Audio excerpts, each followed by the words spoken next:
accomplished. My life has begun anew, and has been made successful, for as I see him, whose lotus feet are worshipped by the goddess of fortune. See? So the Lord was roaming around Navadvip previously to this, incognito, and nobody really recognized him. But that did not go in vain, because just by seeing Lord Caitanya, all his devotees like Srivas, they felt this natural affection for him. Although they could not accept his external behavior, which was very mischievous, arrogant. They thought he was really puffed up. They said, how could such a beautiful person, 7 foot tall, I think that's what they say his height was, so more beautiful than anybody in the universe, be so arrogant? But that arrogance was the only way he could actually hide himself. So from the devotees even, because the devotees are looking for, a real devotee is humble and meek, like this, very feeling himself very low. But the Lord wasn't demonstrating that kind of behavior, so they thought it was odd. So what is this? How can this be?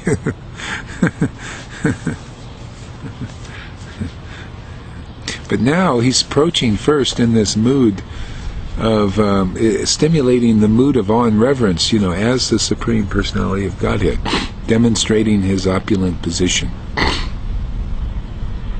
Kind of mixed in with his other playful mood also, actually, if you can see that. He's got both going there in this one. He says, I am him, I am the supreme absolute truth, come to punish the miscreants and deliver the pious. But he also says it in such a very joking and playful way, just like in Vrindavan. So kind of has a lot of flavors in this particular exchange here.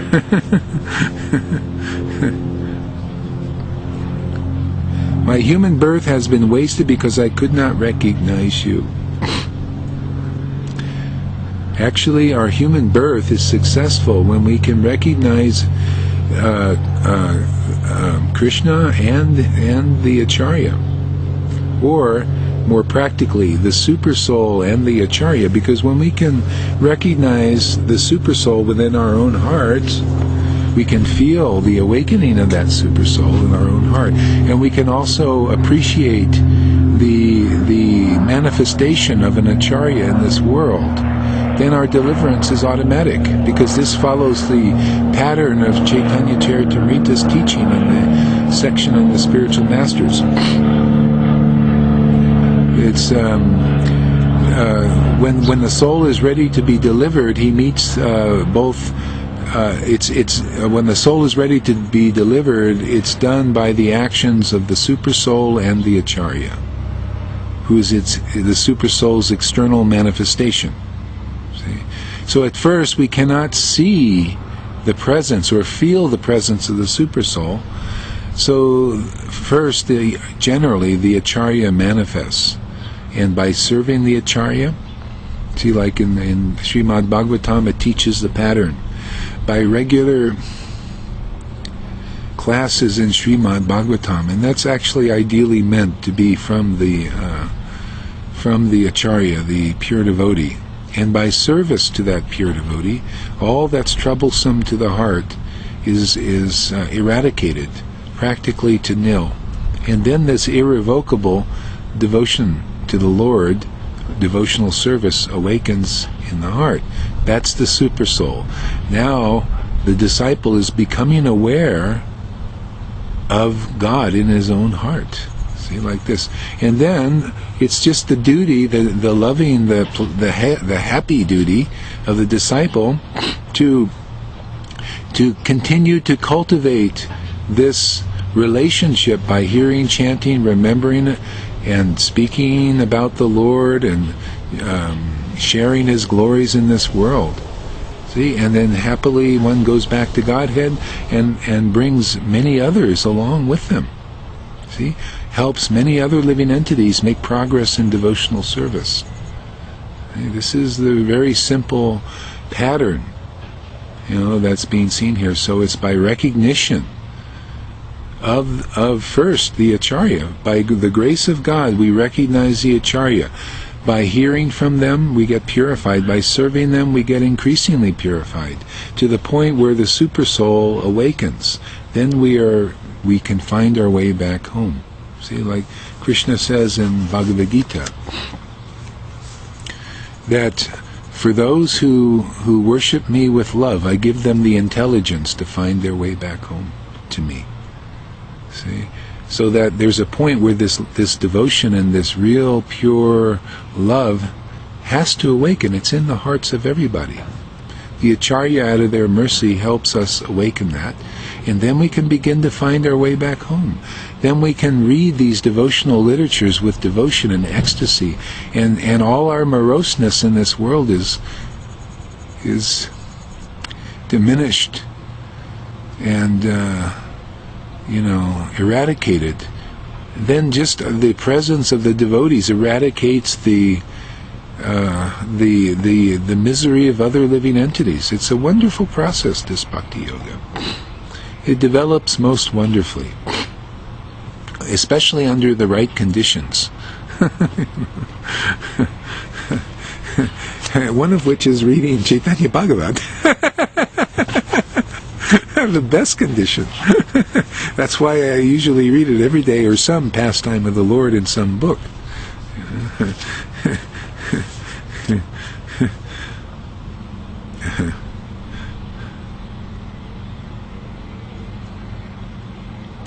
Accepting Srivasa's seeing the wonderful form of the Supreme Lord, Srivas Pandit fell into an ecstatic trance. Waves of joy coursed through his body, for he was merged in the ocean of transcendental happiness. That's the happiness of devotees. They get to increasingly experience this kind of devotional ecstasy.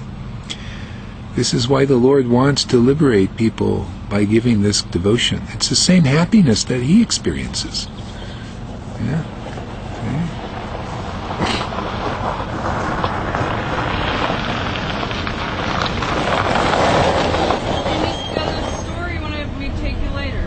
Oh, actually, it would be. Wow, I'm in the middle of a nice class. Maybe later would be. Yeah, that's fine. Is no problem. Yeah. Okay. Yeah, I'm giving a good, very inspiring.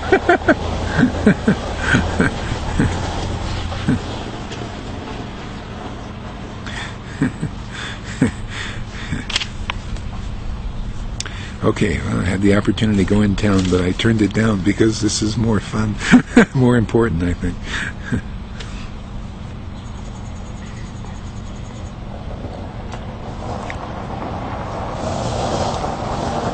Srivas went into...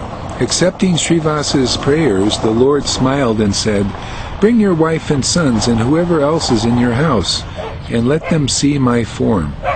Worship me along with your wife, and ask for benediction, and ask for any benediction you may desire." See, this is how much the Lord is indebted to his devotees. It's his mood and nature, that those who take shelter of his associates in some form, even to be like Srivas had many servants. And one was actually, I think, a tailor. It's Srivananda Sain or Srivas's servant. Anyway, it was one of them, their servants, his servants. And even though he was even a meat eater, he was a Muslim meat eater, ate meat and beef. Sure, Muslims usually eat beef. Still, because he was serving Srivas Thakur, he gave him his darshan of his form and devotion to his lotus feet. It's a great jewel. This is the wonderful potency of accepting the association and serving Vaishnavas, pure Vaishnavas like this. And I use the analogy, I spoke about this before, but if you take a person who is a fault finder and a critic of other Vaishnavas, and could be, when you criticize any Vaishnava, you're apt to criticize even the highest Vaishnava sometimes, because critics cannot recognize a pure Vaishnava. If one is a critic, even in the mode of goodness, and a fault finder, even in the mode of goodness, he can be apt to criticize. My life has begun anew, and has been made successful, for as I see him,